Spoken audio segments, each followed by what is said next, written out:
Again, if every conversation, every move you make has to have you in a place where you have to be available 24/7 for somebody, how much would you need to run your household to do that, right? He only started getting paid the last 3-4 years. That's it, out of the 15 years. So let's just start there. Let's start there. So he got paid, right, from the church to be Elder Ricard's personal security, personal recording producer, whatever. I mean, he got paid $1,000 a month. Who here? We got a family of 7. Who here can receive $1,000 a month and be okay? And again, Lacomar pushed that. Lacomar got that started because he was playing in the band. He don't get paid. So that 1,000 was eventually increased to 300 every week, which was, which is 1,200. But it was still because Mike wasn't really going to the church like that. But again, the money wasn't predicated on him being present. It wasn't predicated on him being a deacon. It wasn't predicated on him playing on the Sabbaths. It was just, you are my 24/7 hour available producer. I know whenever I need you to come out here, you're going to come out here. So I need you not to get no real job and do nothing so that you are available for me whenever I called you. Whenever I called you. And that's what he was. So the people in Houston, y'all saw the separation. Y'all saw Mike not really going, because Mike not fake. He not just going to show up and be under you if he don't really rock with you. So he stopped really being there. And then it was changed. And so he started having to be there. All right. So again, if you're looking at it like, oh, 300 a week, 250 a week to 300 a week, whatever, that's a lot of money to say that he just playing the piano. Again, he was not just playing no keyboard, not just playing the piano, not just, in there over the choir or whatever. He had to be available 24/7 to Ricard. And it caused a lot of issues in our marriage, in our relationship, because it's like, man, like, we was not number one for all these years. We was not number one. Last year is when we became number one. Last year is when, him and I got back on one accord for real. And, it was like, man, let's lock in. But he ended up getting the 300, whatever. I don't think y'all understand that Mike is a real musician. I don't know. I guess y'all don't know how much musicians make. But even like the last church gig Mike had was over $500 every Sunday. Over $500 every Sunday. Okay, so the money was only brought up because Ricard said that he was going to tell all the leaders and show all the receipts. And he made it like he was taking care of Mike. But then at the same time said, it's not my job to take care of a grown man. No, it's not. Of course, that makes perfect sense. There's no reason why, he even had to be on a payroll. Y'all did that because y'all wanted him to be available for y'all 24/7. Lacomar initially saw it and thought it was wrong that he was playing because no church, any musician in any other church get paid. So he initially brought it up. Mike still had to fight with Ricard about it, but it still was like, you want me to be available to you all this, like, I'm gonna have to work different jobs. So he had already went through the period of quitting jobs. He already went to the period of taking lesser known jobs. He already did that. So what more, is on the counter. Sorry, y'all. What more did you want him to do? So that's how that arrangement even started. That's it. Again, the money is really not nobody's business, but since he made it like he was taking care of Mike and he was presenting opportunities for him, we don't have, just say what it is. That's what it is. So yes, of course, Mike still had to have a full-time job. I worked full-time. Like, we still had to take care of our own bills. That was a little something. I'm not going to act like it was nothing. But for Mike to have to keep being available and quit jobs and leave and fly whenever you wanted him to fly, that wasn't a lot. But, again, we took it. That was our elder. This was our church. We sacrificed. And it's something that Mike and I argued about. But we sacrificed. We did what we had to do. We felt like we was doing the right thing because we felt like we was doing it for a man that really loved us and was trying to protect us and was trying to help us. That's what we felt at that moment. But y'all saw the video. Would y'all want somebody to talk to y'all about y'all like that? Did y'all feel like that was warm? Do y'all feel like he talked to him like he was his child? What do y'all think? So then we end up here where we sacrificed all these years, where Mike could have actually made, a living full time off of doing music. But he sacrificed it because he said, I'm only going to do truth music. I'm only going to follow Elder Ricard and whatever he tell me to do as far as music. I'm only going to be at the church. He passed up on other gigs on Sundays and stuff, trying to just being conflicted about if he should even be there. Like, it's been a long ride, y'all. It's been a long ride. And it was all about feeling like he was doing what he had to do for the Most High. So for all of those years, all that sacrifice, all the issues, everything, to be boiled down to or summed up to that video with the gray sweater of Ricard saying he lifted Mike up and Mike didn't have anything but a bottle of hot sauce in his pocket. First of all, he ain't had no bottle of hot sauce. Let's start there. I told Ricard's wife, this is going to be my only post about her. Her and I built a strong bond over the last couple of years. Because the first time she met me, she said, tell your husband stop calling my husband all the time. And I said, no, tell your husband stop calling my husband all the time. And I think she liked that I wasn't like trying to kiss her behind just because she was the lead elder wife and all that kind of stuff. Because I'm going to be me. One thing I'm going to do is be me. But over the years, we've had an understanding and a love for each other. So I did tell her I was not going to bash her or her family.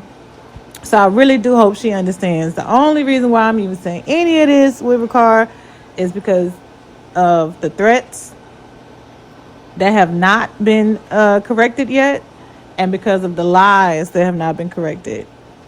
And I think she will understand. She a real sister. I think she gonna understand, and that's all I'm gonna say about her. Me and her, I got love for you, girl. That's it. One more thing, if you're wondering, well, if Lakuma started it, how did he just get paid? How you saying in the last 3 or 4 years, whatever. When Lakuma came, well, not when Lakuma came, sometime within Lakuma being there, he pushed for Mike to get paid because he know musicians at every church all over the world get paid to do music, right? They get paid to play on Sundays. And so he pushed it. It happened. But I don't even know how shortly after he started that it got canceled. It wasn't even a year, right? Not even a whole year at all. Yeah, it was like a couple months. So within a couple of months of Lakuma pushing it and getting it approved, it was canceled. And they were like, you should be able to just play at the church for free. That's what they told him. And those in Houston that saw my brother-in-law play in the drums and then he left, that's why. Because he's never played at a church and not got paid for it. Y'all got to remember, these are these people's skills. These are they really. So again, he was back to playing without getting paid. And he didn't have no issue with it, again, because it was for the church. It was for Elder Ricard, he just did it. And I had an issue with it. That's why I'm speaking up, because I had an issue with it, because I'm like, you don't go nowhere and play without getting paid something, but he did it, and I had to just deal with it, and that's where we were. But yeah, the brother decided he wasn't doing it, so he left. My brother-in-law, he left. And they made it like it was a thing, but yeah, he didn't appreciate that. Because y'all all work jobs, right? We all work jobs. Imagine going to your job and them saying, you know what? I'm not paying you no more because I want you to do this for the Most High. You're supposed to be doing this for the Most High. We got nurses at the thing. We got, that girl is a research scientist. Like weird, like really important jobs. But don't get paid, y'all. Do it for the Most High. Mike does music for a living. Everybody that's like, it's just music. It's just music. Y'all don't do it for a living. Y'all don't do it for a living. It's very few people that can. Shadaiwa can. Kodam can. That's it. That's it. That's just my opinion. But nobody, definitely not no Lion and King, can never get paid to do no music. So I don't, y'all could say, oh, I'm just doing this for fun. Okay, that's all you can do. Like, I don't know how to play basketball. You know what I'm saying? So if I play basketball, I'm playing for fun. And so I could tell Michael Jordan, yeah, I just be playing for fun, bro. He gonna be like, yeah, I know. I'm sorry. I'm making myself laugh with that one. I wasn't even trying to be petty, but that was funny. Because, and then Taz oh my God, that just made me remember. Taz last Tabernacle said, yeah, I got all the equipment that Mike got. Okay, why you don't sound like him? Houston body, y'all saw us get separated. Y'all saw last tabernacle, we were literally at the end of the list and at the end of the land, the property. There was a leaders meeting after that Monday we came back, where they was trying to sit Mike down or whatever, but they had already chose their side. The tabernacles before that, we were separated. We were with the popcorn lady and my other sis. I ain't even gonna say her name. But we were separated. We were not with the leaders. And other leaders came from all over, and we were not with them. So y'all been seeing them slowly try to separate themselves from Mike. And Mike not doing nothing. All I can say is I'm going to pray for y'all, because now that Mike not there, and that's the direct, cord to Ricard, AirTag about to go crazy. He about to go crazy. I can't wait for tomorrow. What you going to say? So when Lakoma told the story of how he got elected as bishop, what happened was Ricard was looking at the video of everybody in class, and he picked the oldest brother that was in the church. So Lakoma came from 7-day Adventist or something like that. And he was like, he got to learn the Bible. Like, I didn't even feel worried. He was saying out of his own mouth, he didn't feel worthy to be over the men. He was like, just because I'm the oldest, that don't mean I'm the wisest. But that's how humble that brother was. So that brother would be at church all day, every day, studying. If you ever went to his office, he was studying. He was looking stuff up. What he did know, he was a principal of over 40 years. So he knew how to deal with people. He knew how to deal with children. He knew how to be temperate, how to have love and the fruits of the spirit. He knew that. But he didn't know the Bible, like everybody else. So he let the other leaders teach. But that's humility. That shows humbleness. That's what that brother was, man.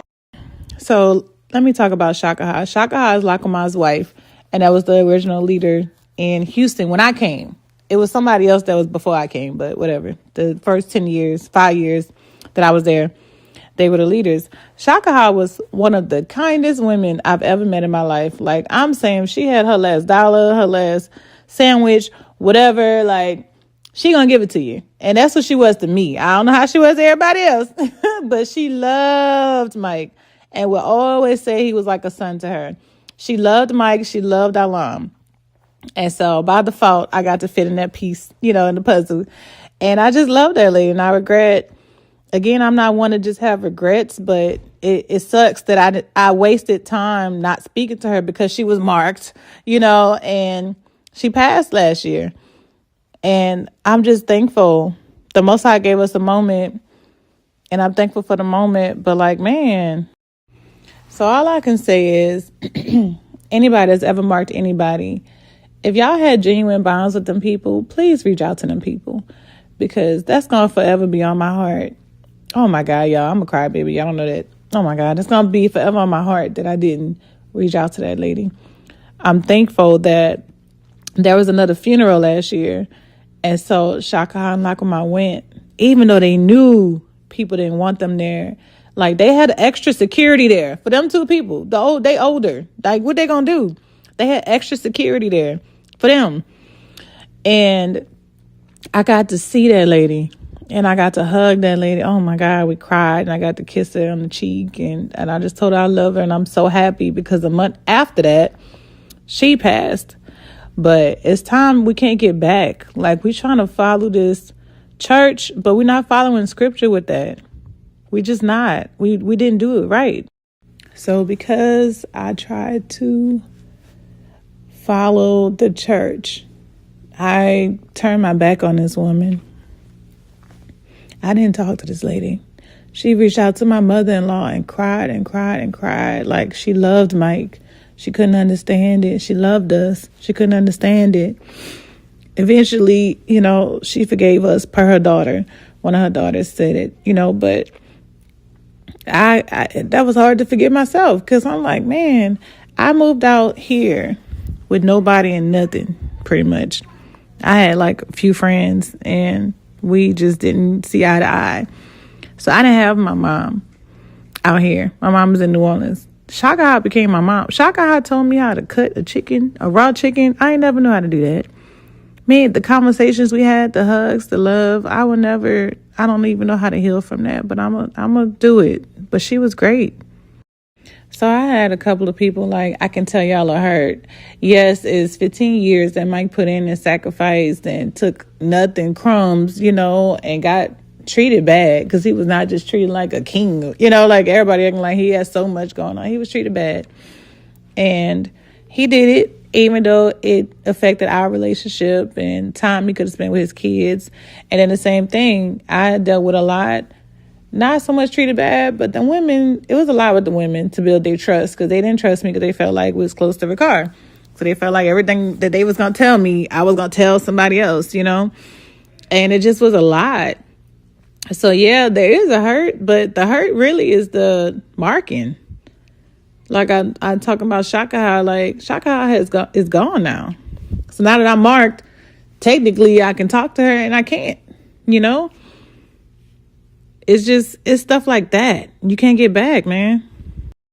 So anybody just let it go, let it go, let it go. This was 10 years. This was 10 years of my life. 10 years. 15 for Mike. We made a lot of sacrifices, like a lot of y'all have. We built real bonds with people. We, challenged ourselves in ways we didn't know we can challenge ourselves. And for it to end up a video with Ricard, of all people, he didn't have nothing. He was on the side of the road with a bottle of hot sauce in his pocket.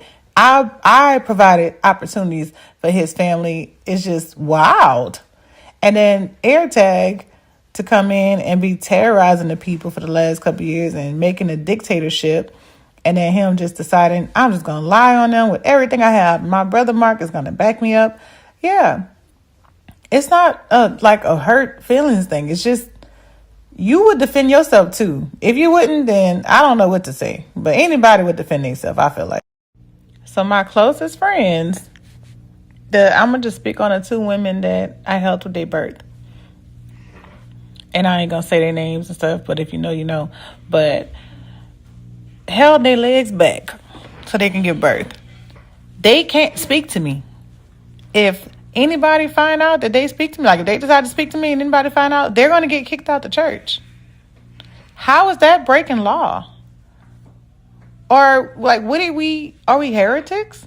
Again, this all started because AirTag's wife, who knew Mike overseas, reached out hey, this has been going on with me and I'm not scared no more. I need help.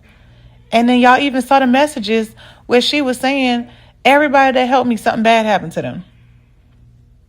So she was nervous all these years about reaching out to people. But y'all oh no, she just on stuff and something wrong with her. What? Y'all saw his video, right?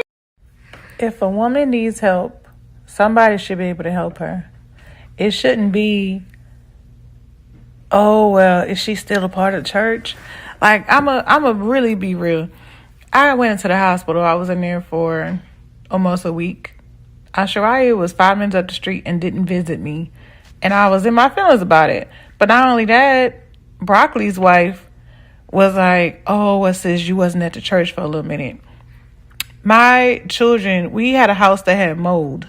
And we didn't know it. But my children just kept coughing and being congested at one period of time, to where we even had to go by another sister house, Sister Nancy. And we'll be by her sometimes just so we could breathe and, kind of decompress or whatever. And so we weren't there for a little period of time, right? But they took that and was well, y'all not here. We don't know where y'all stand.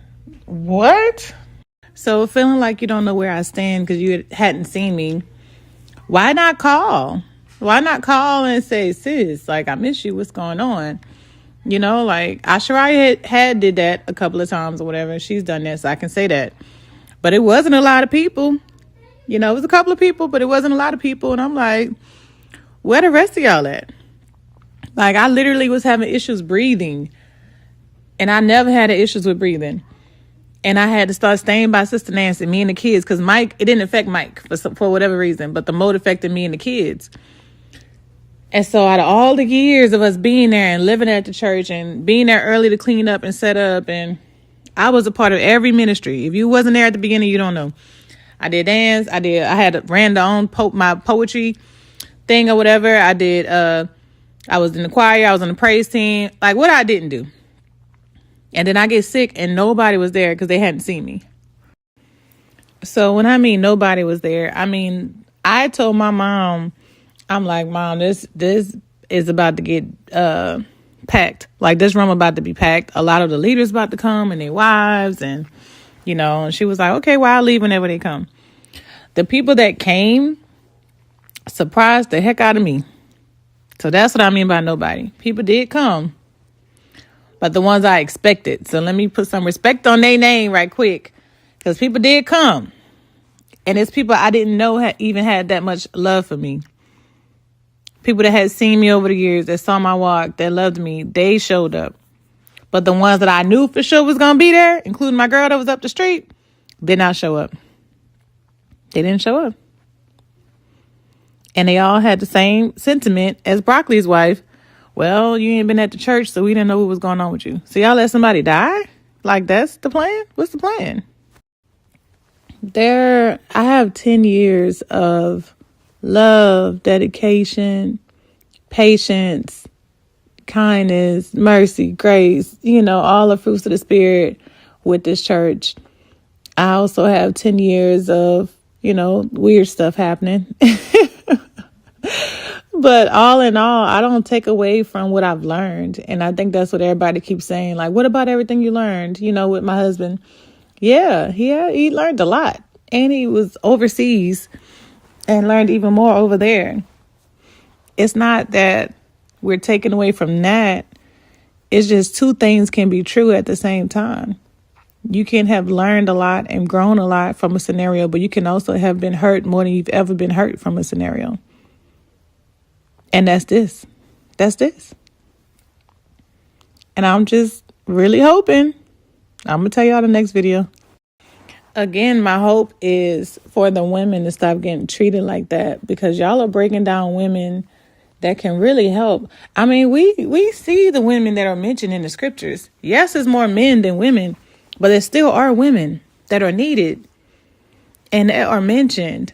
So a lot of us are very, very intelligent. A lot of us have a lot of connections. A lot of us can teach others how to have kindness and how to be, like a lot of the women, I'll just give for an example, the women would come to me and ask me how to be more outspoken because they were in, professions where they had to speak up for themselves and they couldn't do it.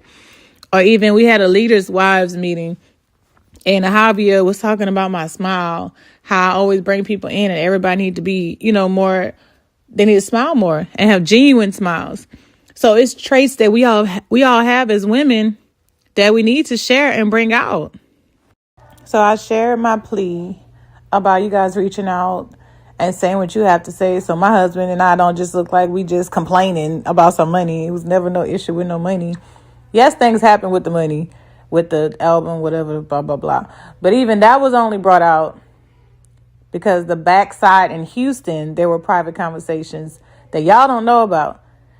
But there were other conversations that was brought out. So that's how that got brought out. It wasn't just his initial thing, or how Ricard said it. One thing didn't stick, then he went to the other thing. No. He came to him after that girl reached out to him. After, AirTag's ex-wife reached out. He went to Ricard, and Ricard said not only was he aware of it, but he was helping AirTag. So that was the straw that broke the camel's back. It broke the camel's back. And then they tried to, because I'm hoping that Ricard comes out and apologizes and makes this right. It's some things I'm still not going to share. But I'm not giving them that much longer. I'm not giving y'all that much longer. I need y'all to really hear what I'm saying. Ricard, I know somebody going to tell you this, what I'm saying. AirTag and Mark, somebody going to tell y'all this. If y'all not watching yourself, because I do have private people that's watching that don't have no pictures on their page and all that kind of stuff. Ladies that no, I'm giving y'all a chance. Alam and Asharaya, I'm giving y'all a chance. This is probably the last weekend, since we got class tomorrow, right? Y'all got class tomorrow. It's probably the last weekend I'm going to let everything slide without giving out all the receipts. So y'all make y'all choice. Y'all be blessed. I've been moving different since I learned who I'm walking with. Spirit in my chest, ain't no counterfeit. Faith got me covered, that's Romans 8:31. If God be for me, tell me who could overcome. I ain't just talking, this is not to motivate. Holy Ghost on fire, the reason I elevate. Used to doubt myself to God.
I just talked to one of my girls.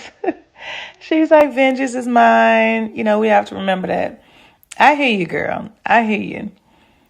All I'm going to say is I'm going to still do what I have to do the next couple of days or weeks, because I really thought he was going to try to turn it around today. I really did. I was praying for it. I was hoping for it. But Passover is coming. So y'all know what that means. Got to fill them seats. Got to make sure y'all there. Y'all not asking for refunds. Got to make sure y'all at Passover. So I'm not too shocked, but I really hoped he was going to do the right thing. But anyway, if y'all saw my last messages, why was he still calling him? Mike's the liar, right? Mike just saying stuff, he going crazy, right? Why are you still calling him? Food for thought. I'm tagging Uriel and Johanna in this. I ain't trying to get y'all in trouble, but hey, like I said, I'm trying to clear my name. And I wish my sister Zamariah was here, and the Most High rest her soul. Those three women were married, right? We were working on their project, and they were in this studio in my house. Their husbands was not here, right? I never made no type of move on them, ever. Never did that. So for these idiots in Houston to be sitting there listening to somebody say I tried to holler at somebody's wife, it was three married women over here. Sometimes their husband dropped them off. I never tried nothing with them sisters, and they was married. Y'all trusted me with y'all wives. Yeah, Quadam. Did Zam ever come home and tell you, Mike made me feel a little uncomfortable this time. He was sitting close to me. He was doing stuff. Did Zamariah ever come back home from my house, from my studio, and tell you some nonsense that I was trying to holler at her or get at her, right? Or Kaya, Johnny, did any of y'all wives ever come back home and while we was working on that project and tell y'all I tried to do something to them? And we was here alone in my studio. Sometimes my wife wasn't even here. They've each been here by themselves before to cut their verses for the songs. Did they ever come home and tell y'all I tried something with them? Y'all gonna believe that stupid ass stuff that Ariana talking about?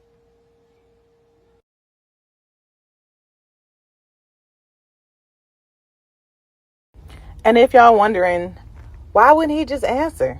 Why wouldn't he just answer? First of all, y'all don't know Ricard. Ricard not calling nobody more than once. That's just, he don't do that. He expect you to answer. He feel like he Ricard, you should answer the phone for him. So that was a desperate plea. Y'all don't even understand how big that is. He was desperate that night. I don't know if he was drinking or what. He was desperate that night. He was desperate that night. Because he want Mike to shut up. But why would Mike talk to him at this point? Not only have you said something about zombies coming to get him, your leader that he been warning you about, AirTag in Houston, publicly already put out that threat that y'all all saw. So what is there to talk about? The only thing, and then I'm going to show y'all what Mike text. I'm going to show y'all. Just wait, because I can't show all my hands right now. But the only thing he could have said was, I'm sorry. That's it. Ain't nothing to talk about. Lucky for y'all, Mike don't lie. So y'all should be very, very happy about that. I mean, I don't know, because maybe the truth is worse. I don't know. But if he wanted to, he could have said all kinds of stuff. He could have been like, yeah, I saw multiple women by his house. He got 10 children everywhere. He could have just made up stuff like y'all doing. He could have just literally grabbed stuff out the air and people would believe it. Instead, he's a man of integrity. So he's only going to say the truth. If y'all have seen, I've had to retract something because my husband like, no, that's not correct. You ain't say that right. And I corrected it. That's who he is. Anyway, y'all be blessed on this Sabbath.